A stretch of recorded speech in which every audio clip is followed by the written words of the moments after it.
Hello, everyone. This is What Your Pastor Didn't Tell You. Today, I am on with Dr. Lynn Cohick. We are talking about Thecla, a person, we think, in early Christianity that was supposedly a teacher, preacher, a she baptized herself supposedly. A very close associate with Paul, the early, the Apostle Paul. So like a very popular woman in early Christianity among the early church fathers, and Dr. Cohick has written on her, and we're going to talk about the story, and what's going on, why it was written, all that kind of stuff. How are you doing today, Dr. Cohick? I'm doing well. Thanks, Zach, for inviting me on the show. Absolute pleasure. Alrighty. So just so we could get into just general details about this narrative in general, uh, the Acts of Paul and Thecla, some people call it. Could you talk about the dating of when it was possibly written? Yeah, it's going to be a second century work. I think most people hold to that date. I think it's important. You set it up very nicely. The story uh, tries to present itself as talking about the Apostle Paul and one of the disciples that he makes, a woman named Thecla. Mhm. Very few, well, I don't know of anyone who would say that it was written at the time of Paul, like the canonical book of Acts Mhm. or one of Paul's epistles. It's going to be a couple generations after that. Okay. Alrighty. And we know that because, of course, you have someone like Tertullian who's wrote really early. Other reasons why how we can date that. I think the topics that are mentioned, Okay. there's a strong, the emphasis on virginity and celibacy that we find, while Paul mentions it, like in First Corinthians, for example, chapter 7, Hmm. it's not as, it doesn't carry the same weight as it does in Hmm. the Acts of Paul and Thecla.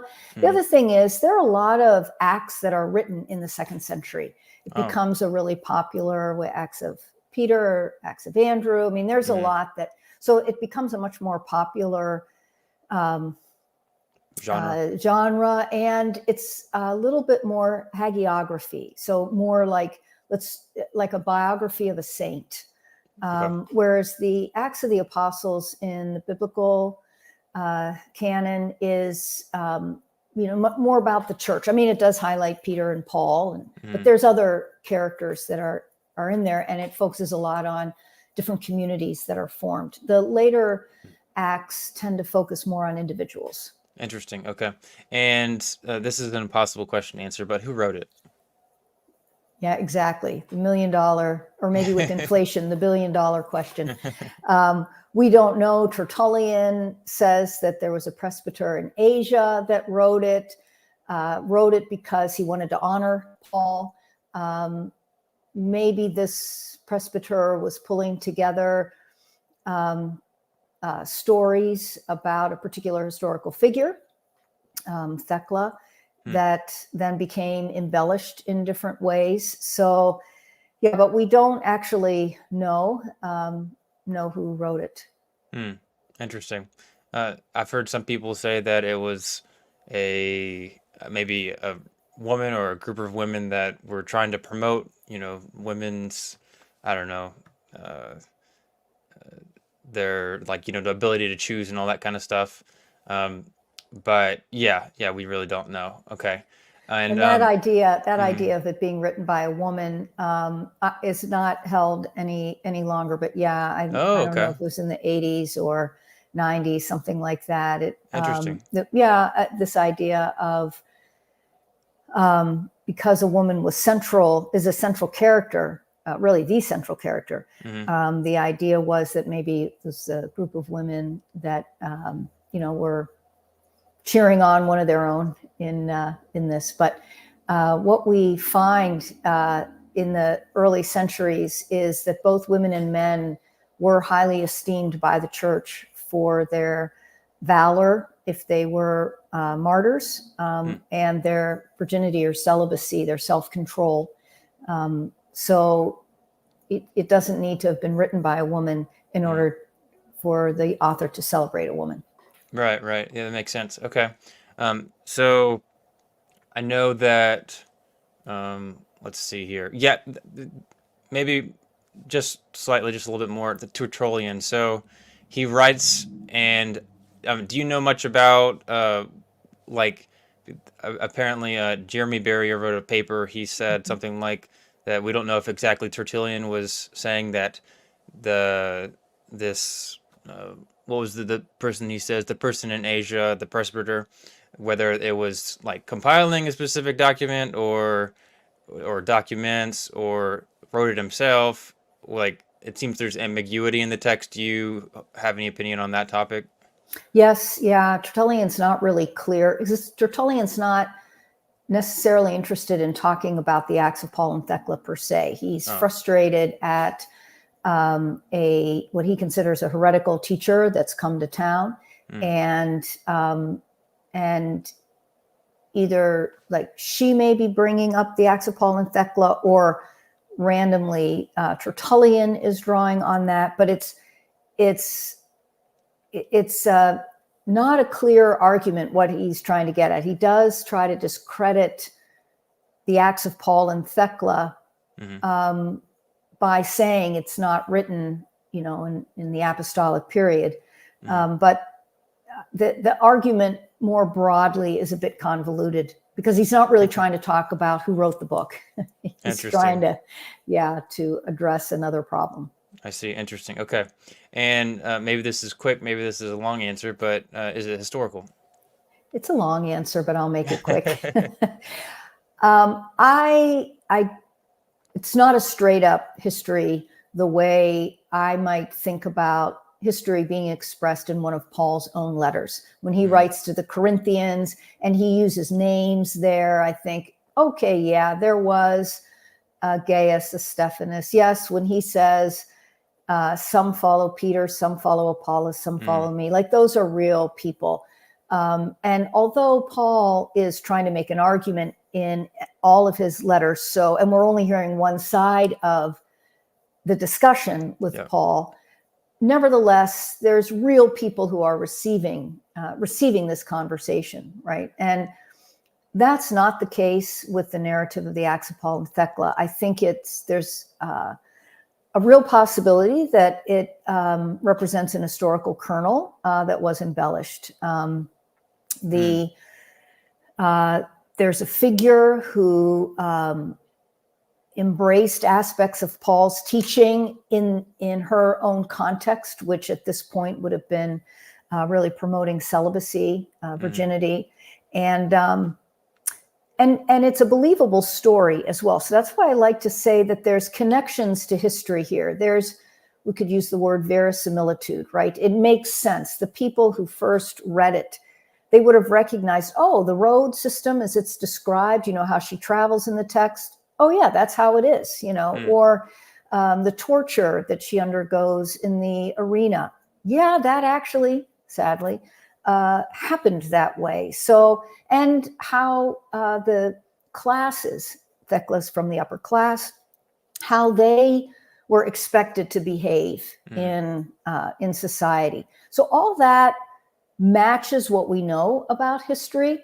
And so I think from that, we can take that the author and the readers could imagine her to be historical, even if she's not real. I don't know if this is a good analogy or not, but like the Marvel superheroes, there is not a Captain America or a Wolverine in real life, but yet when the movies play, they do a lot of real life stuff. Right. They eat, they sleep, they argue, they fight. They just fight with superhuman strength. And we kind of know that going in. And the stories, like these movies, can express cultural values. They can critique culture. So we know that they also can speak truth, if you will, in that way. And the Acts of Paul and Thecla does that as well. So it's not truth in like 2 + 2 = 4, but it's truth in the sense that they're, and especially in the ancient world, they're trying to promote virtue. And Thecla definitely represents the virtuous ideal for men and women. Interesting. Okay. So yeah, let's kind of get into that. Could you possibly give us a general plot, a summary of the whole story of Thecla? Sure. So it begins actually with Thecla meeting Paul. Well, actually it begins with Paul, a description of Paul. And I mention that because he's described physically, but also he's described as like having the face of an angel.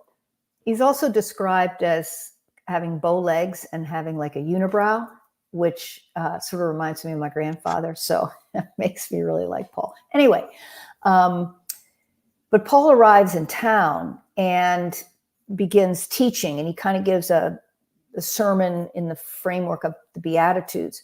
And from that, she picks up this strong teaching on celibacy. She's sitting in her window in the second story, listening. Now, houses were so close together at this time that you could hear literally what your neighbor was talking about. And so she's engaged to be married, and it's going to be a wedding that unites high society families. And after hearing Paul, she converts to Christianity and she breaks off the wedding. She's going to be live a celibate life, remain a virgin. And this angers her mother terribly. And her mother turns her in to the governor of the town, who researches the situation. He arrests her. He also arrests Paul, puts Paul in a prison cell. She visits Paul that night in the prison cell and kisses his chains, shows acts of devotion towards him in a non-sexual way, although there are some people who will try and interpret it this way, but it's not a sexual kind of, she's not stalking Paul, but she is honoring Paul as the one who brought her the gospel message. Well, she gets imprisoned and taken before the governor. She does not defend herself. She remains silent. She's going to be burned at the stake, and a miraculous storm comes up with hail and all that, puts out the fire, and she is unscathed. So she escapes or is released and goes and finds Paul, who had been beaten and then exiled from the city. She finds him at a cave. She asks to be baptized. He says, "No, I don't want you to be baptized now. You're beautiful. You may fall into temptation later. So we're not going to baptize now." This represents an idea that was like Tertullian himself had. Tertullian's late 2nd century, but he and many others believed at this time that it was very hard to be forgiven of sins after you were baptized. So wait until the very end before you're baptized. And also, and Paul may have thought maybe she's not as committed, to the Christian life. Let's give it a little time. All right. So they both go to another town, into Antioch, and there a wealthy man sees her, falls in love with her. It's a pretty common trope then and now. And she resists his overtures and publicly dishonors him by pushing him away, which knocks the crown-like object that he has on his head. And so he, of course, is angry, and he makes that known to the governor. And the governor, is going to put her in jail. What happens is she would be very vulnerable in a jail. And so she requests that she can be housed with a highborn woman to protect her honor till she faces the beasts in the arena. So that's where we meet what becomes, in a sense, her Christian mother. She has her pagan mother, Theoclia, the beginning of the story. And then we meet Thecla, why am I blanking on her name? Who will act as her, Tryphena, yes. And so she stays with her while she's at in the care of Tryphena. She connects with and has prayers on behalf of Tryphena's deceased daughter, Falconilla. This becomes a theme. I don't know if we'll have time to talk about it, but both here and also in the Acts of Paul, in the Martyrdom Perpetua and Felicitas, which happens in 203 in the same area that Tertullian lives in Carthage. Huh. There also Perpetua, who will be martyred. She will die in the arena. She also says a prayer for her deceased brother, younger brother, who seems to have died from some kind of like facial cancer kind of thing. And he is relieved of his suffering. And the same thing happens in this story. I don't know that we need to focus on the picture of the afterlife here in the story. I don't think they're not doctrinally trying to develop like a understanding of what later we might call purgatory. But what they are trying to show here is the incredible power of Thecla's prayer. And that would be the same with Perpetua. Very powerful prayer. God will hear her because she is so faithful to what God has called her to do. Thecla is taken into the arena, and there's all manner of beasts that are let loose with her. A lioness protects her against a bear, and then later against a lion. And in that fight, the lioness dies. I mention that because artwork that depicts Thecla commonly has a lioness or two seated, almost like they were dogs, seated next to her in the artwork. So it's a very important symbol or moment in the art representation of Thecla. And at this time, then she sees a pool in this arena, and we learn that they have seals in the pool. And I have to say that these seals, they're identified in the text as killer seals. But all I can think of are those, when I was growing up as a kid, we'd have these calendars that would have pictures of baby animals on them, and they always had the baby seals, which are adorable. So when I think of killer seals, it's hard for me to jump to that. But apparently, I mean, we should imagine like walruses, right? Like enormous seals that are quite vicious. And that's what we want to picture, not these cute baby seals. So she enters the water. You mentioned that she baptized herself, and we can come back to this, but I actually don't think she baptizes herself, and we can talk about why. Yeah. Well, I don't think that's how to best interpret the text. But later, and she survives that, but Tryphena does not. She faints. She thinks, oh my gosh, it's all over. Because they're also going to draw and quarter her, which was a horrible torture that continued up through the Middle Ages into the early modern period. You know, you have 4 animals, you tie 4 appendages to them, and then you send the animals in different directions. I just can't imagine ever viewing that. But anyway, the ropes burn, and she's not, that doesn't happen.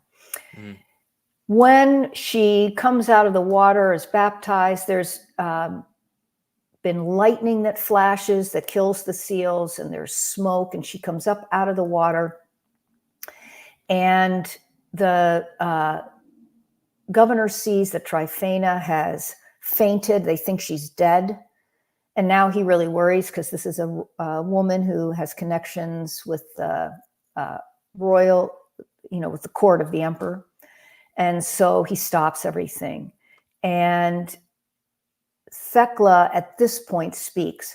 When the governor speaks to her, she responds, "The one who has trying to think, has clothed me today will clothe me with salvation tomorrow. I'm not doing the quote correctly, but it indicates she's naked in the arena, but yet God has clothed her even in that. And she will be clothed with salvation. So she makes a testimony to the governor at this point, unlike at the beginning of the story where she remains silent. After this, Tryphena is resuscitated. She welcomes Thecla to her home. They stay there for about 8 days, and then Thecla returns to Paul, and Paul gives her a blessing. And then she never, although she seeks out her mother still does not accept her, and her fiance had since died. And then she, sets up a house or lives in a cave, which was sometimes also a house at this time, and continues to teach and heal, and then passes. But there are additions to the story, and in the most popular one, she is, because of her healing, some of the local physicians feel she's taking their business, and so they send some hoodlums to attack and rape her because they believe she has these special powers because of her virginity. But she is not overcome by them. The Lord opens a space in the wall of her cave, and she steps through. So she's seen as a martyr, but she actually survives the arena. So, but she is seen and understood as a martyr. That's really fascinating. Okay. So that was just a very quick summary. There's actually a lot more to the story, which is a whole bunch of interesting other stuff. We'll try to dig into that here. So you mentioned the baptizing. So the reason I mention that maybe she baptized herself is because Tertullian seems to comment on it. So he says, how could we believe that Paul should give a female power to teach and baptize when he did not allow a woman to learn in her own right? And correct me if I'm wrong, the only part of the story that involves a woman baptizing would be her jumping into the pool by herself, right? Yes. But we don't know if the heretic that Tertullian is arguing against, are they claiming Paul's authority to teach and baptize? Or, I mean, it doesn't have to be that they're referring to Paul and Thecla. That's what gets kind of confusing about it. And we also, so the overall context is that he says, this woman who he doesn't like what she teaches, that it's, why does she even have the audacity to teach? And he also has said she doesn't believe in water baptism. So he's saying, why would you even baptize if you don't believe in that? And then it's possible that what he then does is sort of contemplate a what if, kind of another horrible idea. And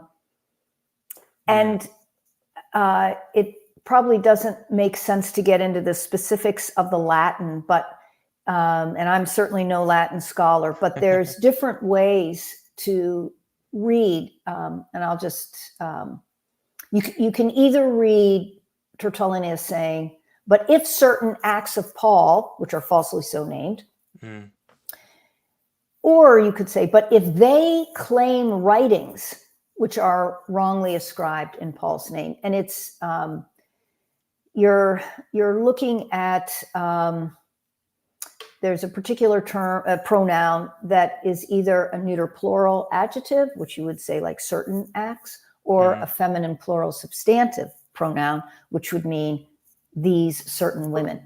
And we just don't know. So that's one issue. And then in the text, it also, let's see, talking about no. what's that? There's the subject of the verb to know. It's not clear who the subject is in the text, but Tertullian is arguing against a female teacher who's a member. There's a sect that's going around the Cainites. Anyway,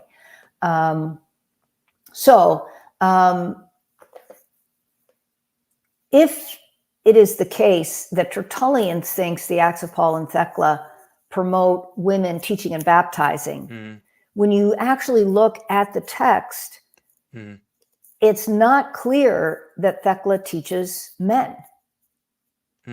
So I think certainly she teaches women. Like, that's very clear.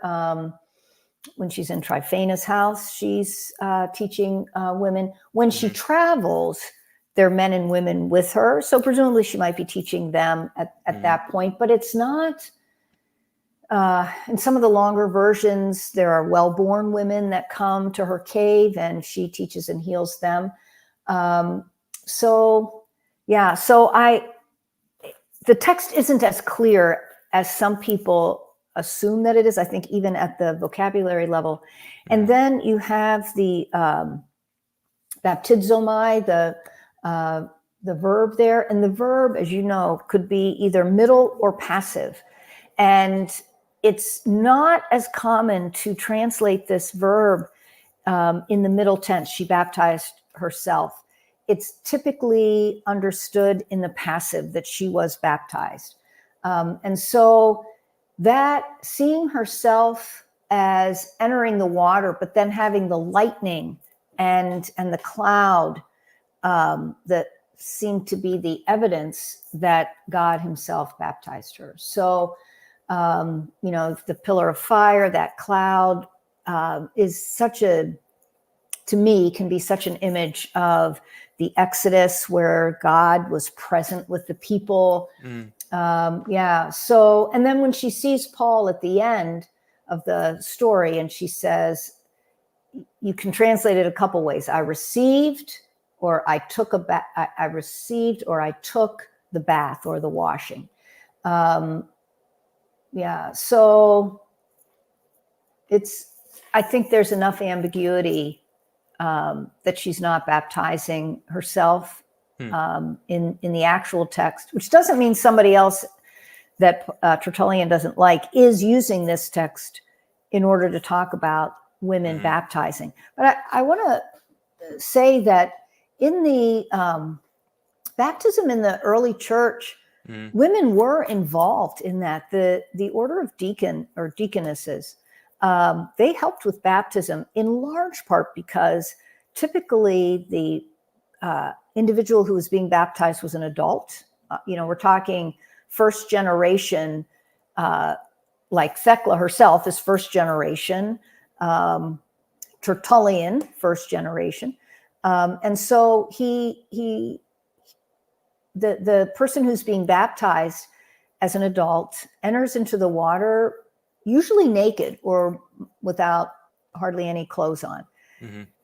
And there's a lot of symbolism. We can, understand why that would be the case. After they emerge from the being, having the water on them, being washed with the water, then they're anointed with oil. And the bishop or the presbyter will anoint at least the head, but they're not going to put oil on an adult woman's body. But a woman, a deaconess, can do that. And so we have in the 3rd centuries, 4th centuries, some works that describe liturgy and church practices, like apostolic constitutions, that kind of thing. And they're pretty clear that women deacons, so they were ordained in some fashion, right? They held I don't know how, they held an office in the church. I don't know if you would call them clergy or not, but they held an office in the church.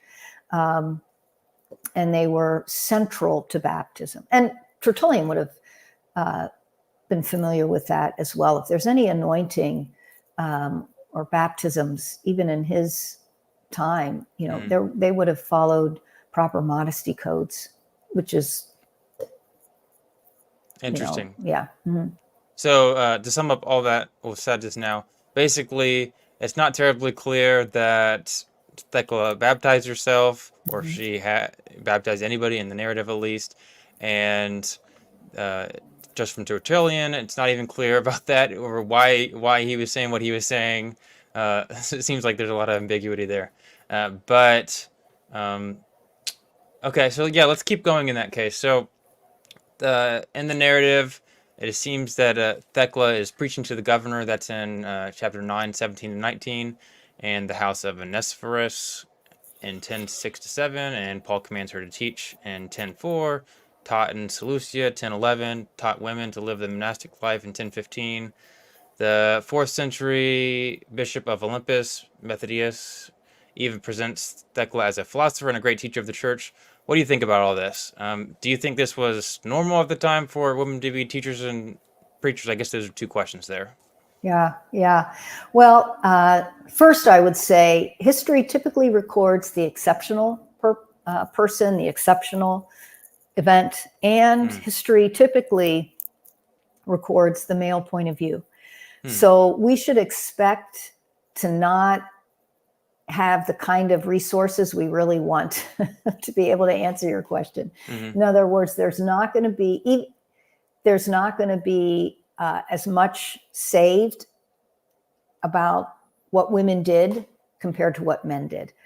And if we don't reckon with that, then we'll just imagine that women did not hardly anything at all.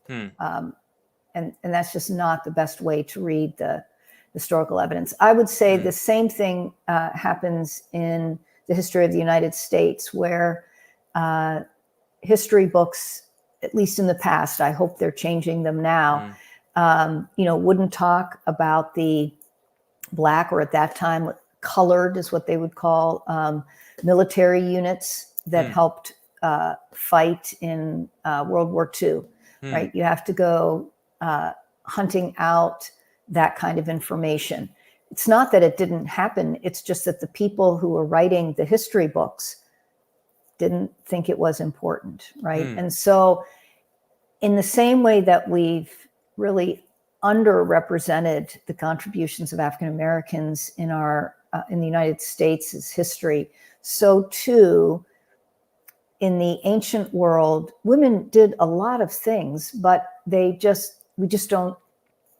men at that time just didn't write about them. So those are two sort of caveats I think we need to keep in mind. Thus, when you say, was it normal for women to be teachers and preachers? Well, in the sense, how normal was it for men to be preachers and teachers? We're already talking about exceptional, right? Like, what would that be? 5%, 1%? When you think about all the men that are living there, we're only usually how many just picked up and did the itinerant preaching? Not a lot. So, okay, now we have, I'm just kind of framing what is an excellent question that you ask. We're not going to find many women prophets and preachers. We do have the earliest Montanists, including 2 women prophets there who had a lot of influence in Asia Minor. Later church writers strongly oppose the Montanists, but those contemporaries, I think, as the contemporary evidence suggests that it's more of a charismatic group and not wildly heretical. Interesting. Yeah. So you have to parse the evidence pretty carefully with the Montanists, but we know that they are speaking and teaching. And then the 2nd century and into the 3rd century, it's the age of the martyrs. And we have powerful female voices in Perpetua, Felicitas, Blandina. And these are teachers, right? They are living out the truth of the resurrection, the promise of the gospel, and are seen to have powerful prayer life, and their story is remembered annually in the church. Augustine gives several sermons on the anniversary of Perpetua and Felicitas's martyrdom. So about these women. So in that sense, it would be acceptable. I don't know if I'd say normal, but it would be acceptable for talented, charismatic women to teach and preach. It would be normal for charismatic men to do that. It's also normal to see women teaching in church. The Order of Widows is a very important order at this time. Tertullian, I would say, includes them as clergy. They're very influential. And I've already mentioned the deaconesses. So in that sense, they're not preaching from the pulpit, but nobody's preaching from the pulpit at this point. If anything, the Eucharist is becoming the central, the Mass, what you will have up into the Middle Ages. You know, Protestants, it's the preaching, it's the pulpit that's central. But at this time and developing forward in the church, it's the Mass, it's the Eucharist that is most central. And women, there is some artwork and a few hints that maybe women participated in the Eucharist, but there's not as much evidence. I mean, we know they're doing stuff as widows and deaconesses. It's absolutely clear on that. Yeah, that's a fun question in itself. Okay, so let's see what else we have here. Yeah, all right, so I guess this is chapter 11:15 of the story, referring to Thecla, she says, thus suffered, maybe just the writing says, thus suffered that first martyr and apostle of God. And you wrote in the book, in 374, Gregory of Nazianzus traveled there in part to escape an unpleasant job post. He included Thecla as the only woman in a list of early apostolic martyrs that included Peter and Paul, James, Stephen, John, Luke, and Andrew. So I don't know if that quote I just read, 11:15, if that was like an addition or what specific I was reading there. So she was an apostle, would you say, or how does that work out with all that? I don't know that she would be considered. She's not considered one of the 12 or something along those lines.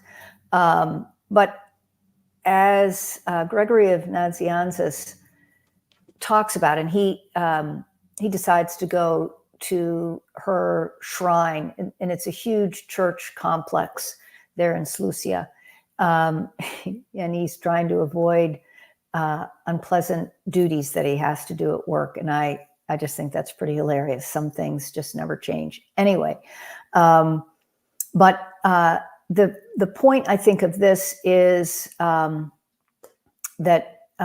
she is seen as that female who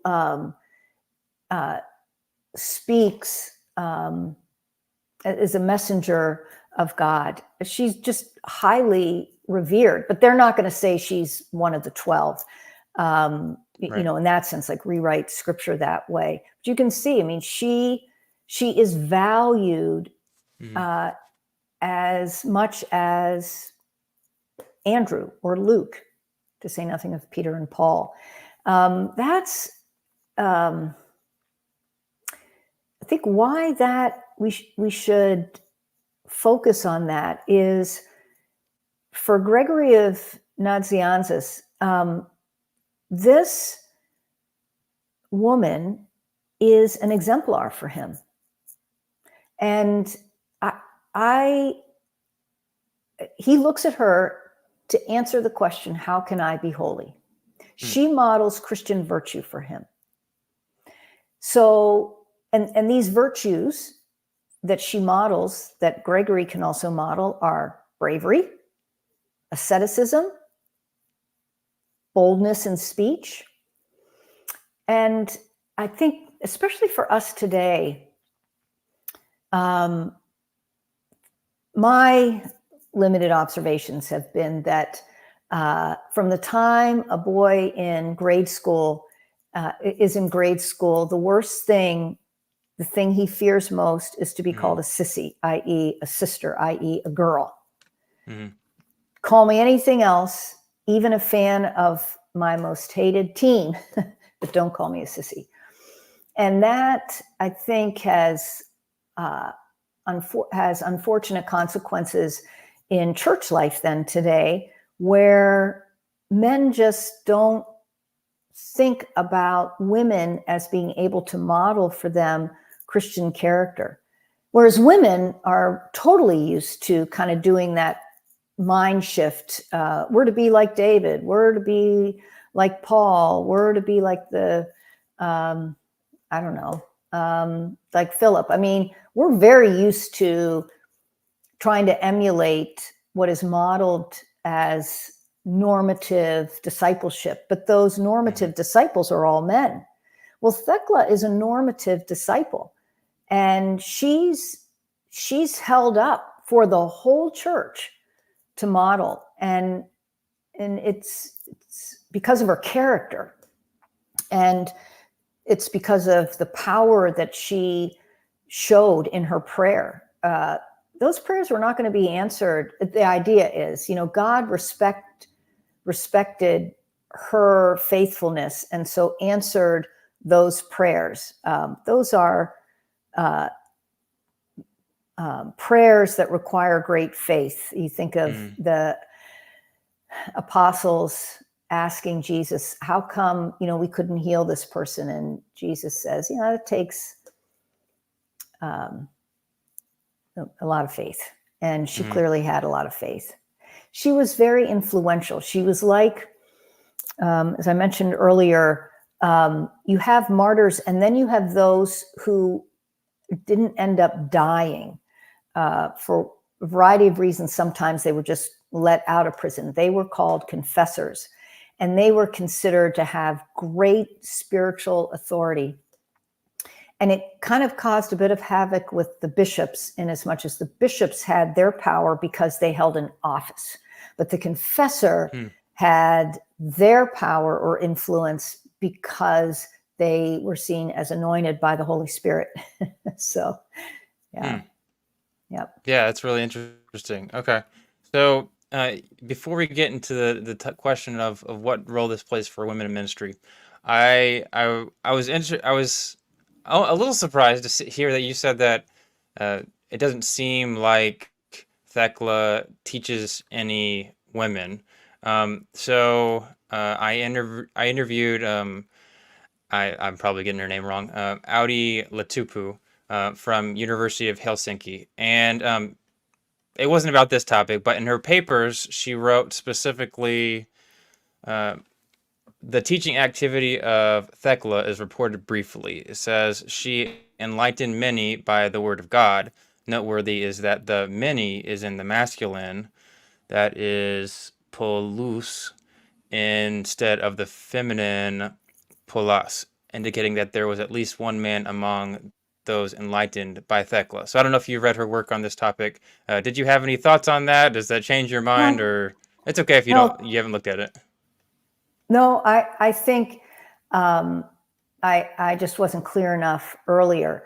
Okay. For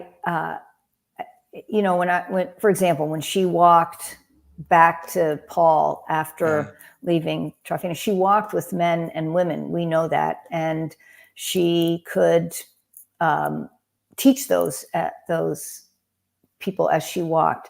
And it's absolutely correct. The masculine is used, as you have on the screen there, which would indicate a mixed group. My point was more that the text itself doesn't go out of its way to say that. She's not in a venue that you have that it's clear there are various men, like named men, that are there. It's a group. And so she's teaching them. It's not, for example, like in the canonical book of Acts in chapter 18, where Priscilla and Aquila, her husband, teach Apollos.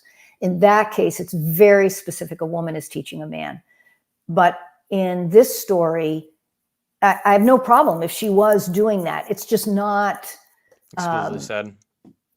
Yeah, she's just preaching, and people hear. So I see. Yeah, and it seems to me that that's also what the author is getting at, that you had talked with me. It's Thecla didn't limit herself to being indoors and only speaking to women. The narrative doesn't say that. And I mean, she spoke to the whole group in the arena, testifying to God. So that's teaching from a narrative standpoint. That is teaching. So yeah, there's no question that she's teaching men. But when we say, did she teach men? That question today, I think, has there's a different kind of expectation. And what I'm saying is the narrative just doesn't present it the way someone says to me, do you have men in your classroom? Because you're officially teaching, right? It's like, oh, okay. Or men in your Sunday school class. Yeah, I gotcha. Much appreciated for that explanation. Yeah, no, I'm glad you followed up. Thank you. Okay, sure. So I actually got a super chat, which is super appreciated. Awesome. Thank you so much, Susan Throop. $20. That is just awesome. And she says, love your videos on women in the early church. Well, thank you so much. And you can also thank Dr. Cohick for being here to give her this extra information on this topic. Okay, so that kind of leads us into our next discussion.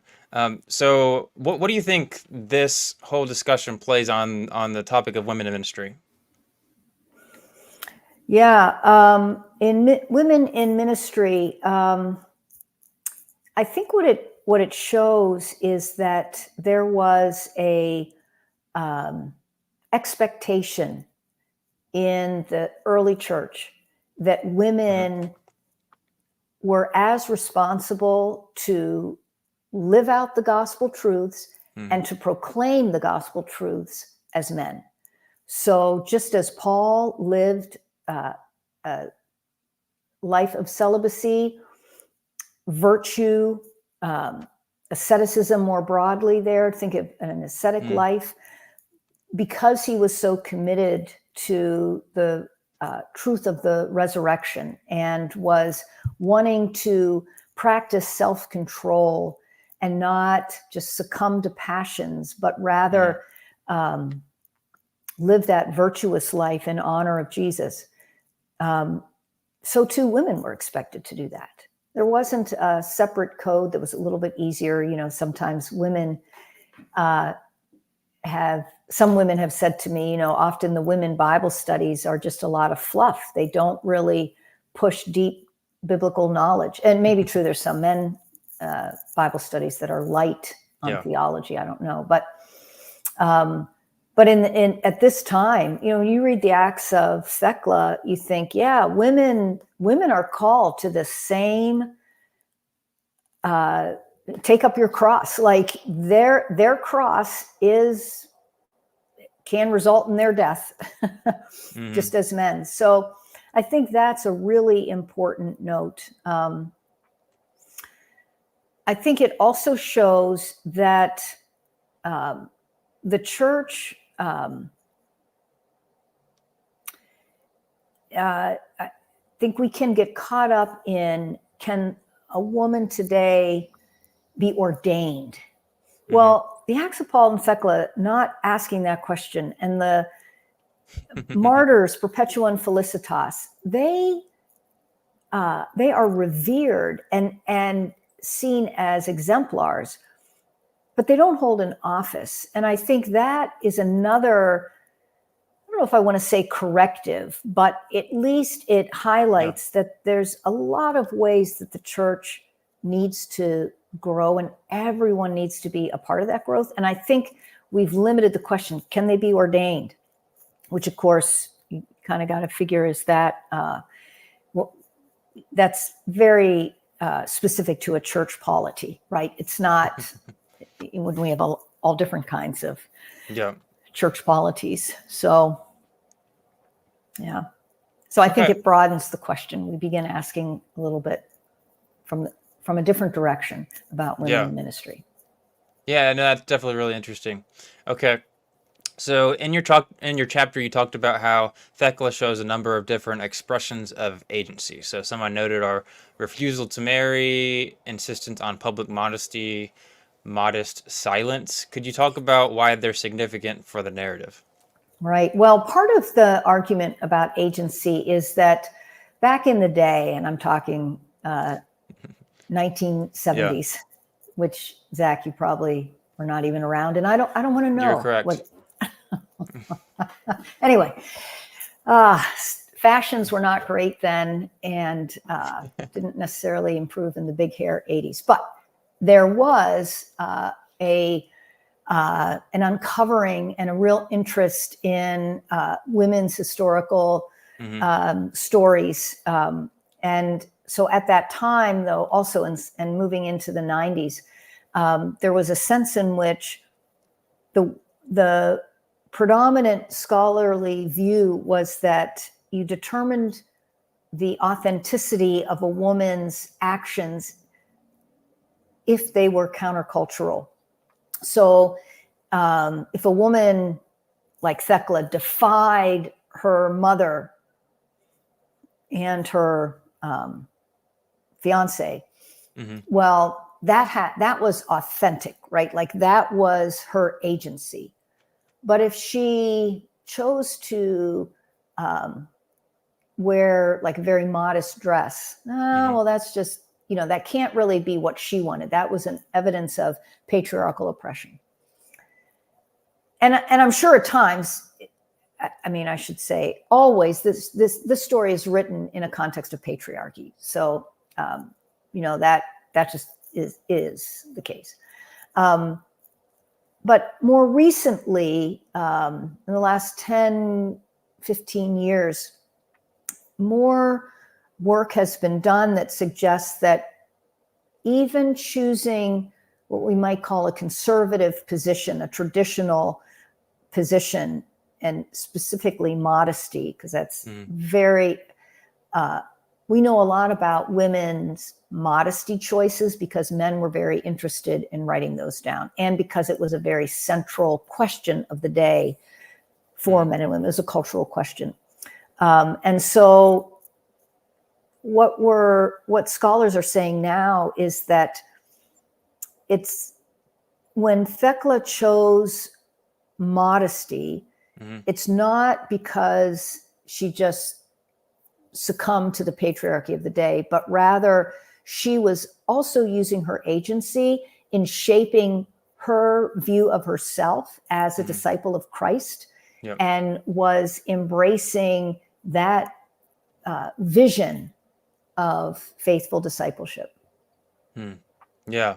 I think specifically the part about refusal to marry, and it seems like that the narrative goes out of its way to focus on that, which was really interesting.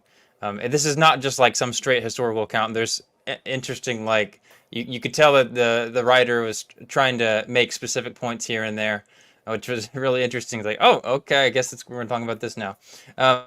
So that leads us to our next question. So a number of scholars have noted that Thecla's story is a testament to aesthetic living. Could you talk about that?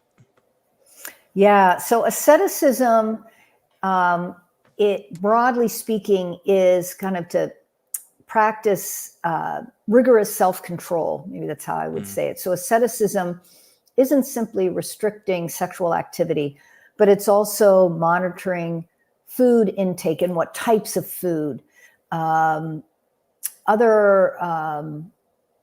extravagances. Asceticism is a practice that people who have money do. If you're really poor, you're already kind of ascetic. You know what I mean? Like that's just kind of your world.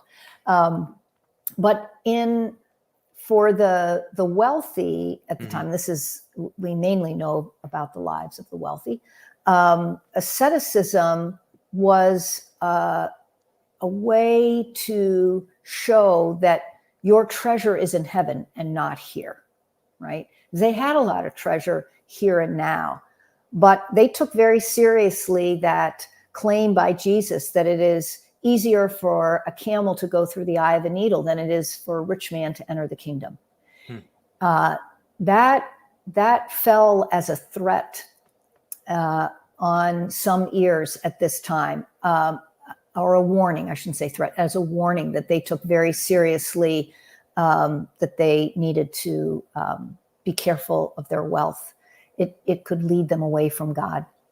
And so virginity is a lifestyle then that looked forward to the resurrection. Again, you go back to Jesus's words, we're not marrying or being given in marriage in the resurrection. And so that, if that is the model, this kind of life where I think there'll be both male and female bodies, but they won't use their reproductive parts for reproduction, then why not start now? Like, if that's the perfect, why aren't we moving towards that and modeling Jesus? And in this case with Thecla, modeling Paul.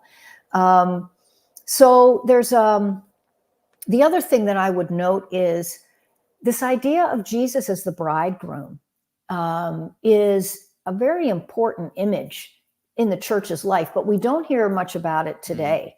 But if you think about it, if I am to be the bride, then I want to be that pure and holy bride for my bridegroom. And that's an easy image for me as a woman to do. It's much harder for men probably to imagine themselves as a bride. But in the early church, they did. They were comfortable with these kind of evocative analogies, and certainly up through the Middle Ages than we kind of are today. And so, this idea, I'm participating in the life of Christ, and I'm getting ready for that glorious, wedding supper of the Lamb, where I am the bride, and Jesus Christ, the Lamb of God, is the bridegroom. So I think also so sometimes we can think of virginity as the absence of things, but you have the church also seeing, ironically, virginity as being creative or being able to birth. Like Jesus births the church, right? That's language that the early church and up into the Middle Ages used. And you look at Revelation 12, where you have the woman, the Virgin Mother, who births Christ, and then this becomes the church. There's all these really fun images that get used in interesting ways that I think help us realize that virginity shouldn't be seen as absence of, but rather there's tremendous creative power in that, in the choice to live the virginal life or the celibate life. Some women married, and after their husbands died, they chose the life of celibacy. That was very common, to not marry a second time, for both men and women. So they'd be not virgin, but celibate. So some other interesting theological points that were made in the narrative, it looks like, at least on my interpretation, is this idea of a future resurrection. So this is apparently something that was very important to the time period for people, and a lot of people commenting on this. Could you talk about some of the points that it seems like the narrative of Thecla that is trying to make about resurrection? What are the points that it's making? Sure. Yeah, well, you cite in the notes that you had sent me, you had pulled out some texts, including Paul's preaching at the very beginning, where he says that there can be no future resurrection unless you continue in chastity and not defile your flesh. That's one example of Paul being very insistent on the celibate life, and also more broadly asceticism. And I think Paul, even in his writings, in his letters, the Apostle Paul, while he definitely promotes bodily resurrection, he's also clear that believers should show a changed life. And so, although it's developed differently in the Acts of Paul and Thecla, there's a connecting point back. Whereas Demas and Hermogenes, who are they're the enemies of Paul here. They're going to teach something false about the resurrection, namely that it's already come. And even that can go back to, I think that's the case. Those are they're talking to, and I don't have the text right in front of me, but I think maybe you have it in front of you. Demas and Hermogenes are talking to Thamyris, her fiance, in trying to win her back. Yeah. I think. Is that correct? He said, or the text said, it's 3:5. It says, while we at the same time will teach her that the resurrection which he speaks of is already come and consists in our having children, and that we then arose again when we come to the knowledge of God. Right. But Demas and Hermogenes, who are they? They are the enemies of Paul, not his friends. Is that correct? Oh, well, does it say that in the text? I'm not an expert enough to know the answer to that question. Yeah, well, I think we should pull up the text. They are he stays with Onesiphorus's house. They're the good guys. Yeah. So if you can pull up, do you have the text? Yeah. Let me try and pull it up here. Yeah. So you find that. Yeah, it says, but Demas and Demas. Hermogenes were jealous, and they showed great hypocrisy. Okay. Yeah. Are we not blessed of God that you've not saluted us? This is when they get to Onesiphorus's house. Yeah. So they are not speaking faithfully. So when Thamyris, her fiance, is frustrated, he goes to them and says, tell me what I need to know. I'm very distressed about Thecla. She loves this stranger, Paul. And that's when they say, bring him before the governor, right? And then he'll be destroyed, and then you'll have Thecla as your wife. So when they say, when they are talking about resurrection, they will be saying the wrong thing. So to say that the resurrection has already occurred, which, we know in Paul's letters, there were some that were even saying that in Paul's time. And I think, again, to get back to the term of verisimilitude, you have some of these characters, even with biblical names, that are saying things that you would find even in Paul's actual letters. Then it just, tries to draw connections back. Yeah. And then Thecla survives the wild animals, and it is as though she, nobody survives the wild animals, really, and certainly not in the amazing, spectacular way that she does. And so that, I think, can be seen as she was once dead and now she is alive. Nobody gave her odds that she would walk out of that arena. So, and then the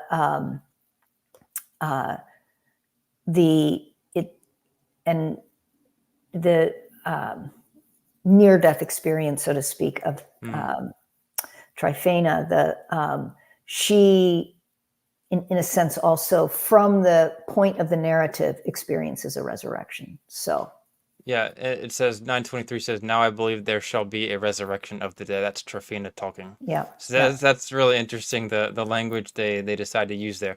So I know that in Gnostic thought, or in at least some texts, you have this idea that everyone was already resurrected. It was, what exactly they meant by that. It depends on who you talk to, I guess. But um, and someone mentioned in the comments that maybe this was a Gnostic text, or some people called this a Gnostic text. What do you think about that idea? No, the Acts of Paul and Thecla is not a Gnostic text. The bodily resurrection of the dead was a conviction strongly held by the early church. Hmm. It's what underpinned their confidence in the ascetic life and why they were so compelled by the testimony of the martyrs.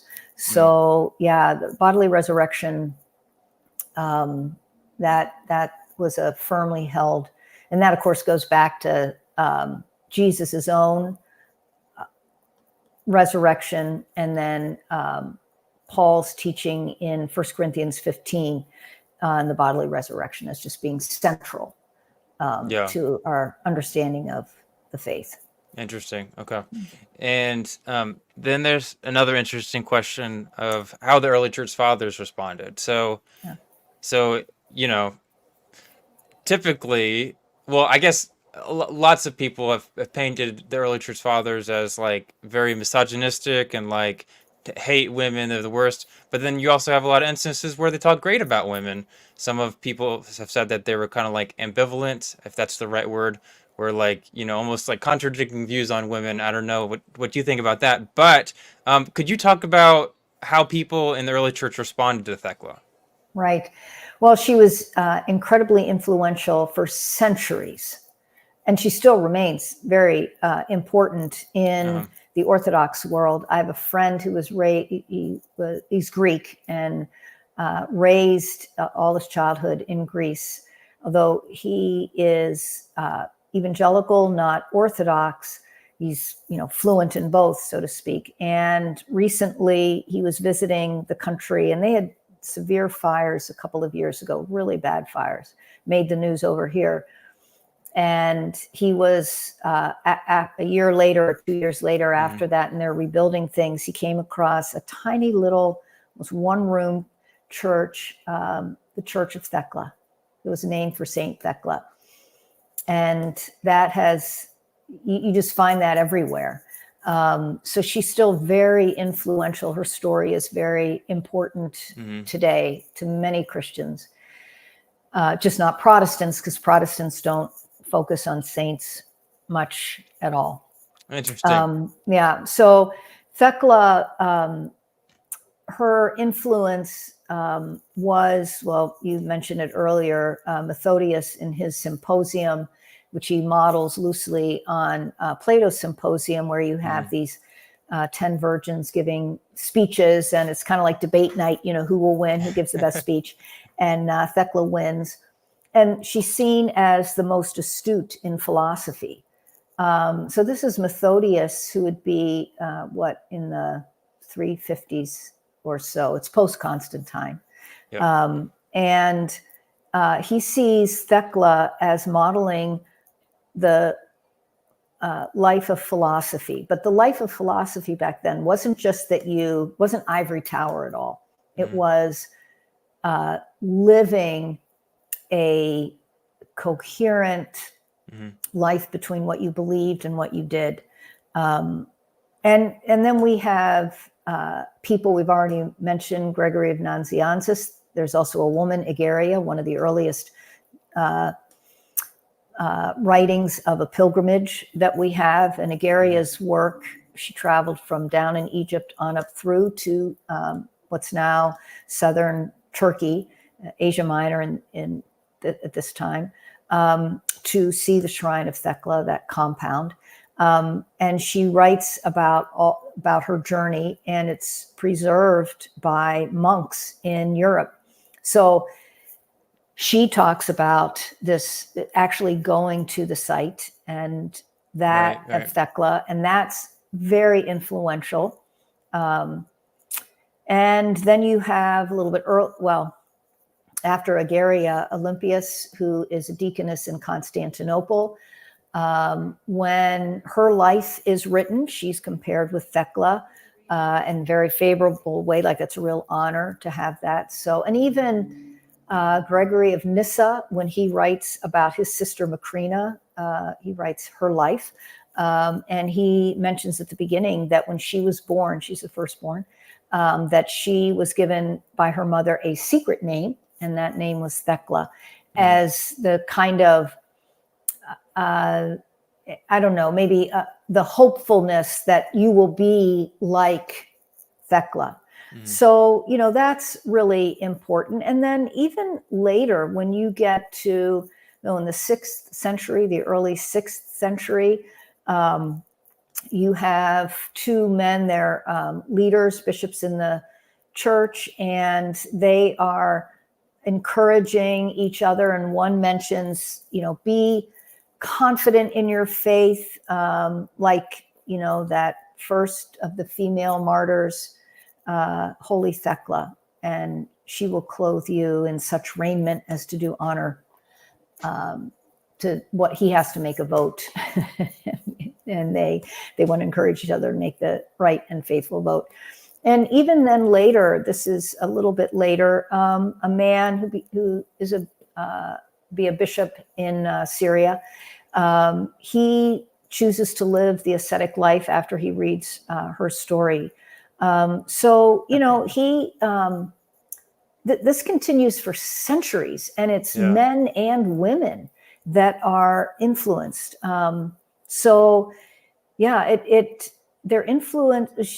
They're influenced by her courage, by her singular focus on living this, all in for Jesus life that made her choose, those things that promoted the singular focus, and she discarded the things that would be distracting. And it's not that marriage in and of itself is distracting per se, but the kind of marriage that Thecla was going to be entering would be like the perpetuation of the Roman order. As a wealthy person, and you then join with another wealthy family, and you're expected to produce more Romans and to kind of carry on the status quo of this, of all that Rome stood for. And, the gospel challenges that, not just the paganism, but also the love of wealth and the use of power in dominating ways. And Thecla gave all of that up. And so that's part of her story that they didn't need to say it in the way that I just said it now, because they all knew that that's what was going on. And that's what Macrina ends up doing. She doesn't, she's espoused to be married, and before she's married, her fiance dies. And so she just kind of says, well, but because we were engaged, that really counts as a marriage. And so I'm not going to get married again. And then she kind of sets up her home as almost like a monastery. And she's great influence, especially on her two brothers, who also are very influential in the church. Yeah. So, yeah. Yeah, that's really awesome stuff. Okay, well, thank you so much for coming on here. That's all I got for you. People should definitely check out your book where you wrote on this topic, Christian Women in the Patristic World, Their Influence, Authority, and Legacy in the 2nd through 5th centuries. That I co-authored that with Amy Brown Hughes. Yep. Yes. It was a great effort. Yep. Yep. So we actually did an interview with her already on the topic, but it hasn't been posted yet. So we'll have to post that soon. So it looks like you beat her out somehow. Thank you so much for coming on here. Was there any other work that you were working on right now that maybe you want people to know about, or any other books that you recommend people check out? No, not in relation to this. I continue to work with exploring women in the ancient world. I will be publishing but it won't come out till the following year. But I wrote a paper that'll be a book chapter where I look at slave women who are freed. So there's a category in the ancient world. It's not slave and it's not free, it's freed. And that's an important category, but it's not one that's talked about a lot. And the experience of freed women is very different than freed men. And I think more work needs to be done on that. And so I'm trying to contribute to the conversation. That'll come out, though, I don't know, like in a year or two. So, you know how those, the wheels of the publishing world turn a little bit slow. Exactly. Awesome. Well, thank you so much for coming on. I really do appreciate it. Lots of comments saying thank you for coming on. And but otherwise, I hope you have a good rest of your night. Thank you. Really enjoyed it. Thanks so much. Oh, thank you so much.